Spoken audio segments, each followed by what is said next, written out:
Welcome to the Arts and Oddities podcast with A.M. Hall, starring A.M. Hall. Now, here is A.M. Hall. Welcome to Art and Oddities with A.M. Hall, where I talk about anything that strikes my fancy, to include all kinds of creative works, from children's cartoons to underground zines, to identity politics and everything in between. My guests and I will discuss how art impacts and reflects culture and counterculture, enables individualism and conformity, and have loads of fun along the way. I am your host, A.M. Hall, aka Anthony Bonafini, aka Galena Storm, aka Aquaces Mancuso. This episode, I talk about what to do when life gets in the way of your art. Then I sit down with Kate Sweatman, founding member of the Yarn group at my local public library, and we talk about all things yarncraft. If you enjoy this podcast, please support me on Patreon at patreon.com/panicbedlam. That's PANIKBEDLAM. Panic, or Evie for short, and I are looking to upgrade our sound equipment and make the whole podcast just sound all around better. But we can't do it without your help.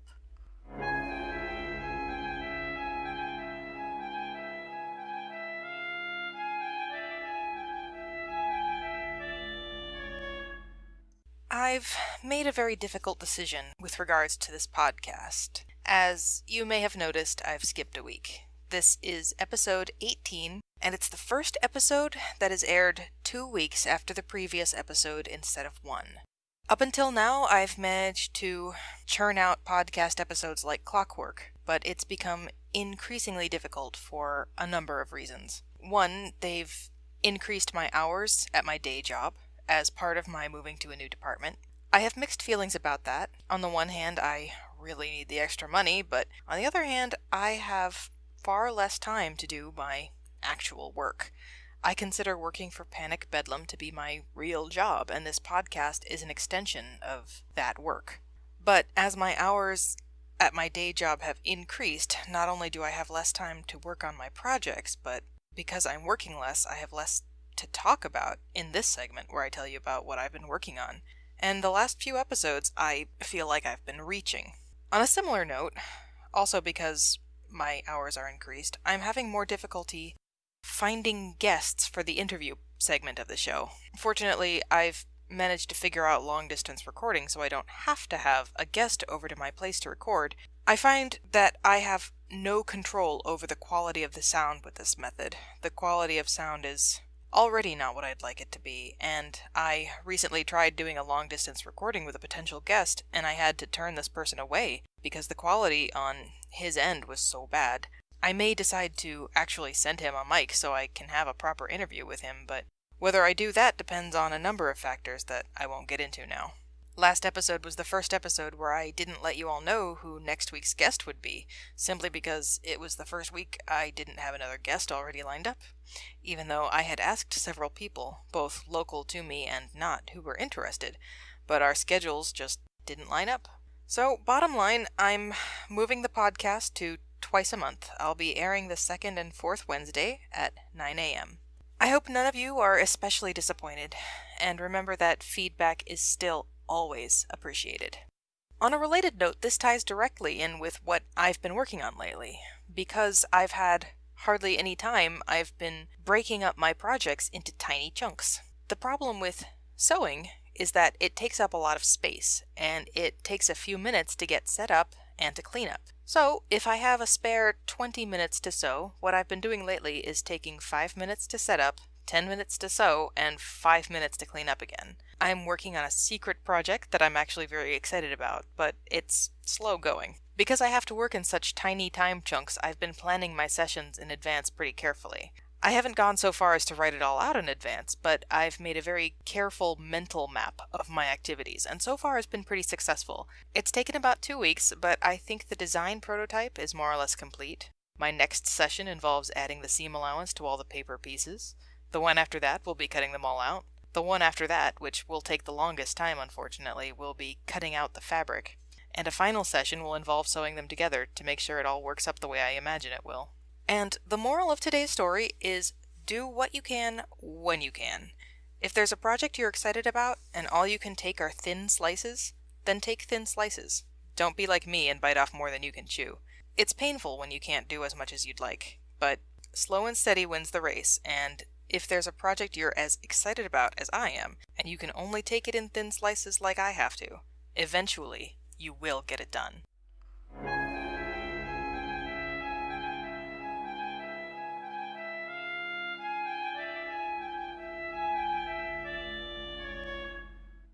Today I am here with Kate Sweatman. How are you doing today, Kate? I'm good. How are you doing? I am doing well, and I first met Kate when I just happened to be out walking, and I passed by my library, and she and a whole bunch of other people were yarn bombing the library's gazebo. Yes. Can you tell me a little bit about this event? I'm trying to think of how it all began. I know originally one of us, might have been me, saw a YouTube video of a woman in Scandinavia or Sweden who would yarn bomb her entire town, and she made everything. It covered stop signs, not the important part of the stop sign, but stop signs, lamp posts, left scarves out for people to take, and her entire main street was just covered in these amazing bright colored yarn pieces. That's what yarn bombing is, if we That is what tell yarn our bombing listeners. is. Yes, that is what yarn bombing is. Taking a knitted or crocheted piece of yarn and decorating with it. Decorating the outdoors. Decorating the outdoors. Yes, it is amazing. And it was so much fun to do it. And when I showed the video to Sarah, who actually founded the yarn group at the library, she said, let's do it. Why not? And we picked the gazebo as a group and just went from there. Is this an annual, like a monthly event? You mentioned having plans for another bomb. It is not officially a monthly event or an annual thing. We just decided that the first yarn bombing went so well that why not do it for Halloween? So we're going to make ghosts and bats and spider webs, and it's going to be an amazing sight to see when it actually gets up there. I think we're going to be talking about it this week and hopefully get it done before Halloween starts. We're already into October, so I don't know I forgot how that part. much of October it's going to be up there, or if it's going to remain up after Halloween and stuff. Our group does meet once a week. However, we do take our projects home with us. So we do work at home most of the time, and then when we meet during the week, present our projects and what we have done. Just to make sure, how many ghosts do we have, and who made the spiders, and who made the webs. That way we can basically take an inventory of what we have to decorate with. You keep mentioning this group. Do you want to tell my listeners what that's about? It is the Huntington Library Yarn Group, and we don't call ourselves a knitting group or a crocheting group because we are a mix. We have crocheters, we have knitters, we have people who just enjoy learning about it, and we've had kids come in that are either just starting to learn or have been doing it for a while. And we started the group, I want to say, a few years ago.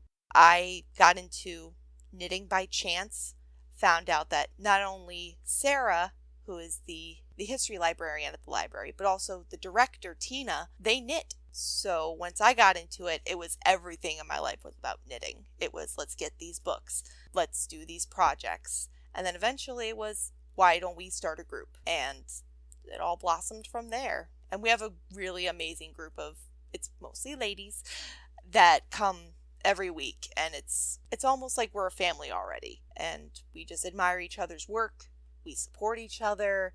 If somebody messes up a project or is stuck, we help get them going again. And actually a couple weeks ago I tried with double pointed needles, which is a really difficult feat. I haven't gotten too into it yet, but I want to because it's just amazing. I'm sorry I haven't been able to attend the group yet. I really am. Well, you should. Well, for a while now, I've been working from 5 a.m., so I would have to sleep from 7 to 3. So I couldn't go to the yarn group in the evenings because I went to bed too early. And now I'm working the closing shift, so I'm at work while the yarn group meets, so it just hasn't worked out. No, I understand that. I mean, I work first shift at my job. It's difficult to just be like, yeah, I'm totally ready and awake to go to the... No. Unfortunately, I have had to miss 1 or 2 because of my new schedule and just being too exhausted to go. And I haven't been knitting too much in my spare time lately because I'm so tired. But I do need to get back into it because not only do I have the yarn group projects, I have personal projects that I need to get done by a certain period of time. I have no idea what that's like. We all have our things. We all have our things. My listeners have been hearing all about my things. You know, I haven't actually been knitting or crocheting in a while.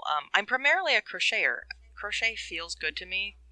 Knitting has never really felt right in my hands, so I've wanted to be a knitter for a while now, but it just never really... The yarn doesn't do what I want it to do. Right. No, I'm the exact same way, but the opposite. I tried crochet, and it felt foreign to me compared to knitting. So I prefer using both hands kind of simultaneously and the rhythm of that. Whereas with crochet, I didn't quite get the same need of rhythm that knitting has. And it's funny when I tell people that I knit because there's this persona that you knit, oh, you're an old lady or you're this or that. It's actually a really awesome hobby, and you make things and you're proud of them and you show them off, and it's really great. I'm glad I got into it, and it's one of the very few things in life that I'm good at. It takes determination, patience, and perseverance. I'm not the most patient person, but with knitting, I made myself be patient. Otherwise, nothing would ever get done. It seems to me like hobbies that require patience seem to help people acquire them. Yes. Now, what you said with you prefer using 2 hands and the rhythm of it, I'm the exact opposite. And I think the reason is because with knitting, you're working with an entire live row at a time. And I have difficulty juggling all of that at once. I have to make sure the entire row is okay, and then I have to do an entire other row and make sure that one's okay. Whereas with crochet, you're working with 1 live stitch at a time, and I can put that down at any time. Yes, it's sort of the chaos versus the calm. And I can see that, because when I see people crocheting, it's just like, oh, it looks so simple. And then I wonder if people look at me knitting and say the same thing, or if they think that looks really difficult. It's really not. Well, I think it's difficult, but, I prefer the results of knitting, to be perfectly frank. Yes. So I'm really jealous. There's another reason I haven't been working with yarn lately. It's because of the injury in my hands that I've talked about on my podcast before. With crochet, you have to hold the hook in a certain way and kind of like make sure it works and throw your wrist all around and whatnot. And my thumb has been really killing me lately. I'm seeing a specialist later this month, thank goodness. Good. So we'll figure out what's going on.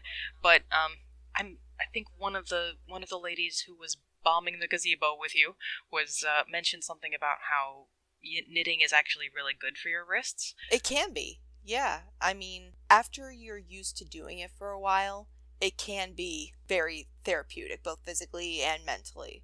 When I first started knitting, it actually wreaked havoc on my hands and my wrists and fingers, and I would just be in pain for days.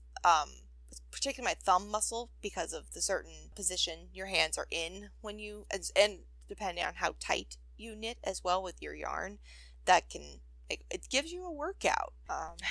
But now knitting, it's a form of cardio. It is. That is my diet.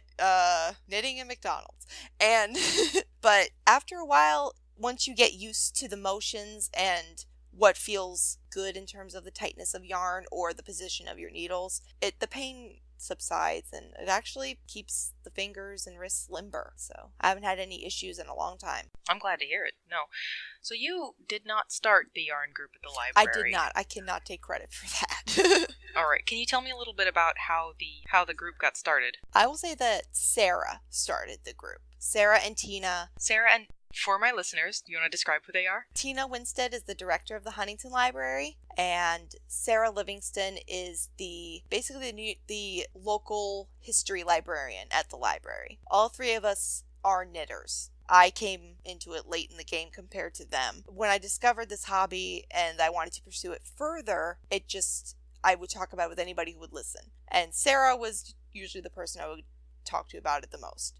And she just sort of had this brainchild of, why don't we start a group? It initially started as kind of like a one-shot deal, if I recall correctly, that it was just going to be for a summer or just a session just to get people together and talk about it and, find the enthusiasts for these hobbies.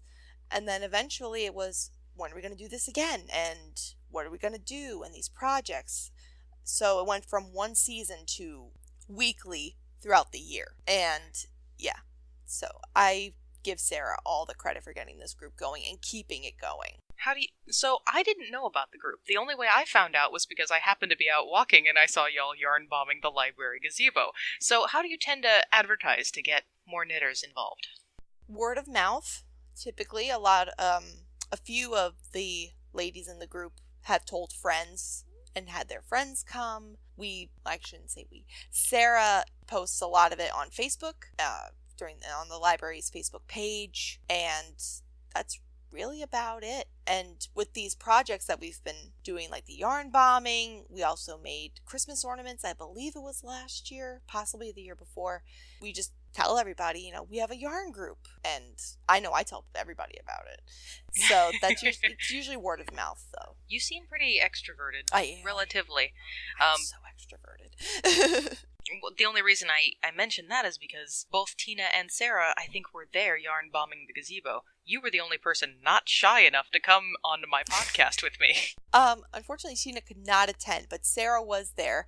And really, I took my cues kind of from her because, like I said, I don't take the credit for the yarn group being formed. I give it all to her. And I didn't know if it was more appropriate for her to take the reins and come on, or me, and she sort of gave me the look like, go for it. So I was like, okay, why not? I hate to be cliche, but you only have one life, you only live once. Why not go on a podcast and be interviewed? Oh, that's a wonderful attitude to have. And Sarah does know I'm here, and she's like, oh, that's fun. And I'm like, I'll tell you all about it when I'm done. Let's see. So you did mention, one of my questions that I had prepared was, does the group focus on knitting or crochet, or are all welcome? But I suppose you've already answered that one. All are welcome. And ages, for kids, usually we try and see if they have been knitting for a while, or if their parents come with them, if their parents taught them, that kind of thing. We've had a couple kids, unfortunately, because of school and numerous other activities, including involved with school, the kids don't really come all too often, but when they do, it's an amazing sight. And I remember a mother and daughter that they did not come during the summer, but they were in the group in the spring, and they have sheep on their farm, and they would make yarn with the wool from the sheep, and I was just blown away. And it felt so real, and I love stuff like that. I'm obsessed with yarn. I will look and see where it's from and just be fascinated. I believe I spent $8 once on a skein of yarn just because it was made in Iceland. I have not used it, but it is in my possession because I felt I had to have it at the time. Gotcha. So you have mothers and daughters like that come in, and I look at the kids that know how to do this, and I'm just like, how? How do you do this? And my mother taught me, and I watched this little girl just I think she was making a scarf at the time, and it was just amazing with this fresh wool that was hand spun by them in their home. And I'm just like, that's the life I want.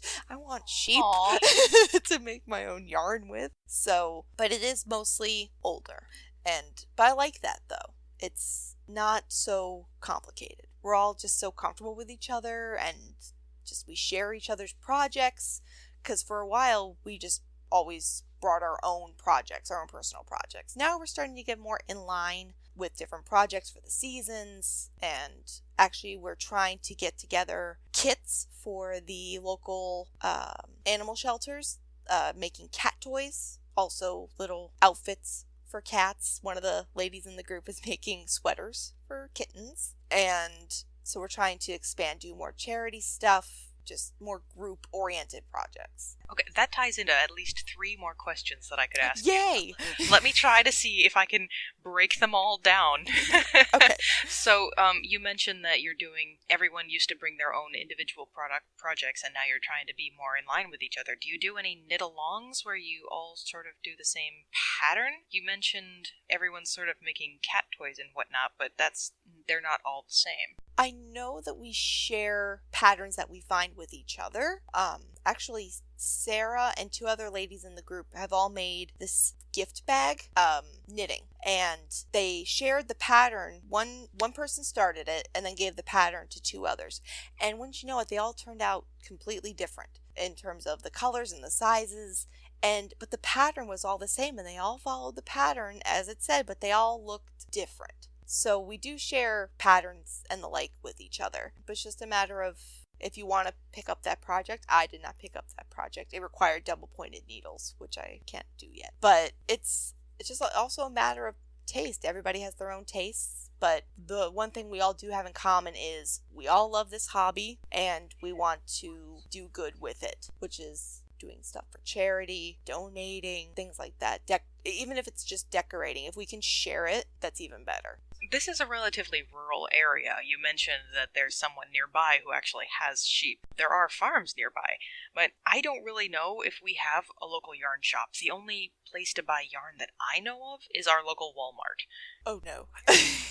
Where do most of the group members buy their yarn? I have 3 places that I swear by, and I've been to them many times. First and foremost, if you can go to a Salvation Army or a thrift store, chances are you can buy a bag of yarn for practically nothing. So that's the first place I would go. Second is there's a local shop called April's Yarn Basket, and it is located just past our Walmart in a little plaza. So it's past the bus route, which is why I don't know about it. Yes, it is not quite a hole in the wall, but it's a nice building. It's just sort of a little out of the way. But she holds her own classes, and April has actually come to the library and hosted a couple classes herself. I attended 1 or 2 of them. She handles everything from certain patterns to techniques. I remember she taught a mosaic class, which is a specific type of knitting pattern, and Never heard of that. I can't really describe it. You can only Google it and look at pictures of it, but it's an amazing thing to do. I cannot cross that bridge yet. So April's Yarn Basket, that's one. She has everything. She has the needles, yarn. She even tackles quilting as well, which is another hobby. And Sybil's is another yarn shop that just moved to, I believe it's Milford Center. It's right on Main Street in Milford. So just past just towards Cooperstown. And it's amazing. I was there for actually a yarn tasting with... A yarn tasting? Yes, and I will explain what it was. I went with Sarah and a couple other members of the group. We all went as a group. And there's a company called Cascade Yarns. And basically what we were doing is looking at their new fall winter yarn display. The different types, the colors, and everything. And also they had samples of patterns to use for that specific type of yarn. And they had a new catalog, and it was so much fun. And you could actually take a piece of the skein of yarn that you were interested in, and practice with it. So you could see what it would look like knitted or crocheted.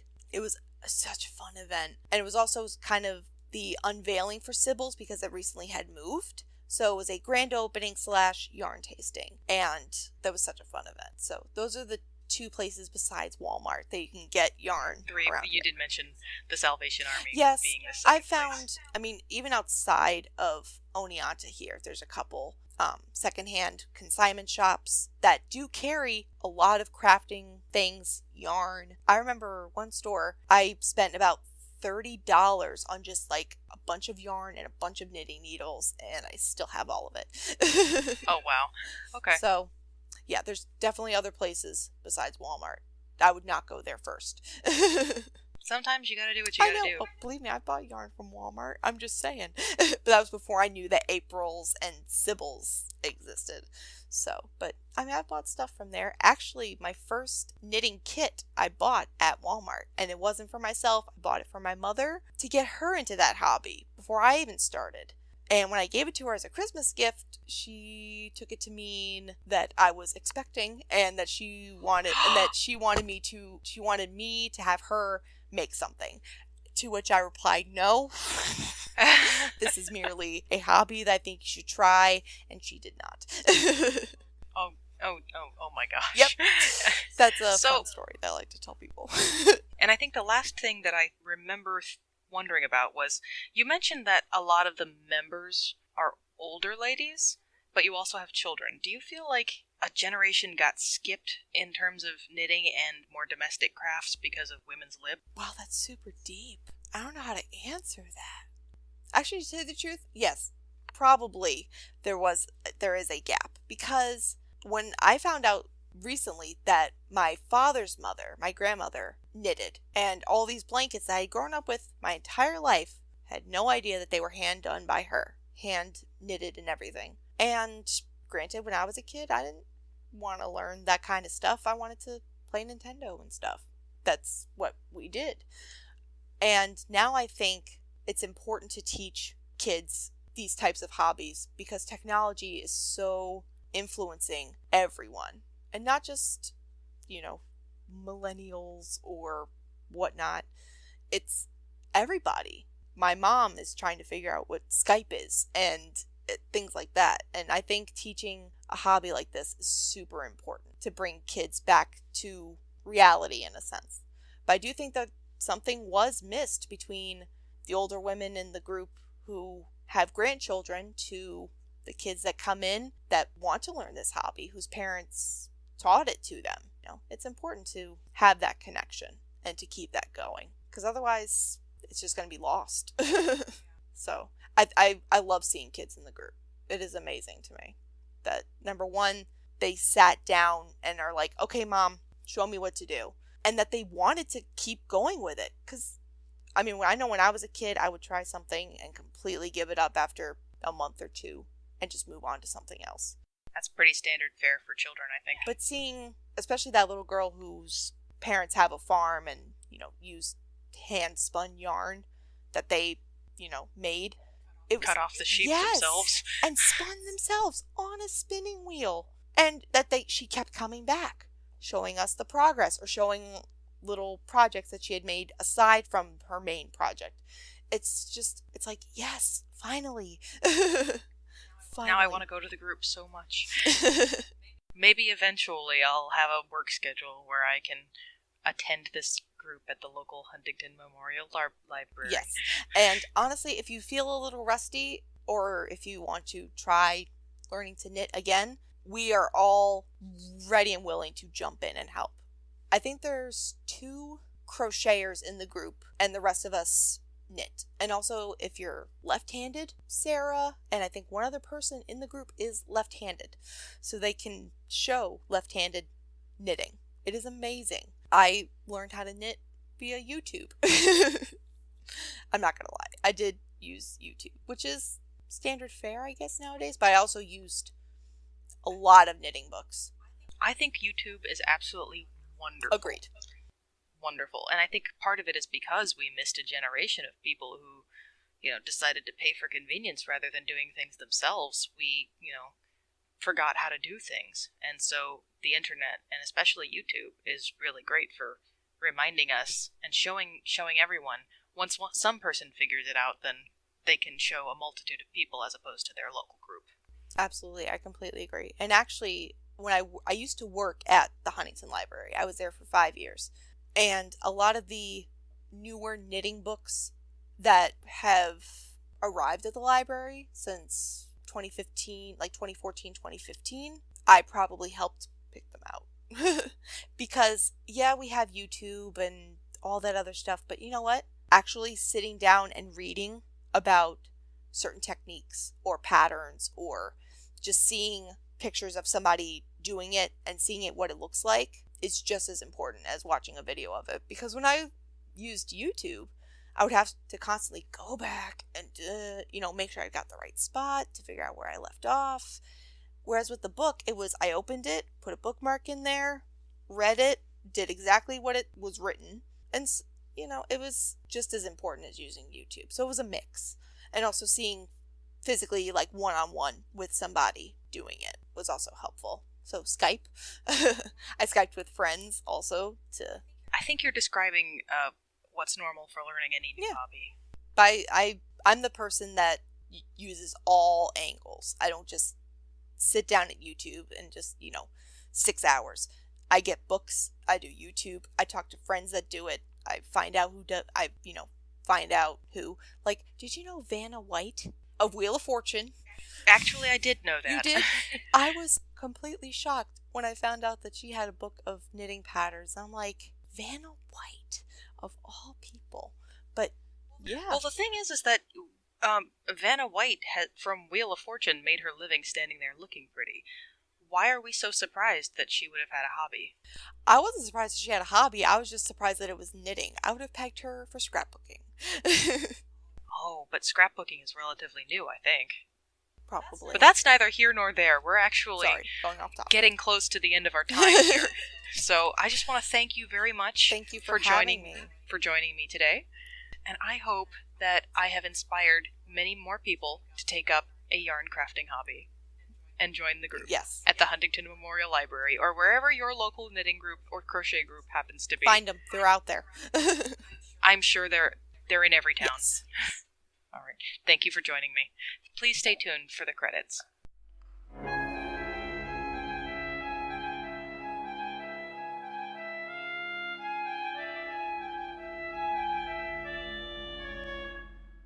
Thanks for listening to the Art and Oddities podcast with A.M. Hall. That's our show for today. If you enjoyed this podcast, please go through the grueling task of leaving us a review on whatever platform you're using to listen. I have a new and improved URL to the iTunes page. It's tiny.cc/amhall, or just Google Art and Oddities Podcast for the player of your choice. The production of this podcast has been provided by Reverend Panic Evelyn Bedlam, or Evie for short, and without her it would not exist. As stated in the show's intro, we are hoping to upgrade our microphones and other sound equipment. You can help us do that by becoming a patron at patreon.com/panicbedlam. That's PANIKBEDLAM. Or if you'd like to make a one-time donation, you can go to panicbedlam.com. Evie has also done me the honor of designing some t-shirts for the podcast. Just search for Panic Bedlam on redbubble.com. Links to the Redbubble page and to pages where you can purchase Evie's books and tarot cards will be available in the show notes. The yarn group we keep talking about in this episode meets at Huntington Memorial Library in Oneonta, New York. I encourage you all to visit your own public library and find out what kind of programs they have there. Both yarn stores talked about on the podcast, April's Yarn Basket and Sybil's Yarn Shop, have pages on Facebook and have easily found websites. I encourage you to visit your own local yarn shops and support your local businesses. Our theme music, Doxel Dance in Space-Time, or Belial and His Seven Wives, was composed and performed by Kion Huru Orion, or as I know him, Michael. Thanks, Michael. Next episode, I'll talk with Reverend Craig Schwallenberg about geocaching. Now what on earth can that be? You'll have to listen to find out. If you would like to contact the show with comments or suggestions, you can email us at artodditiespodcast@gmail.com. You can also follow us on Facebook. Join our group at facebook.com/groups/oddartpodcast, all one word, or on Twitter at twitter.com/artodditiespod. That about wraps it up. Remember, the highest form of magic is doing, and expressing yourself is art. This is A.M. Hall, signing off.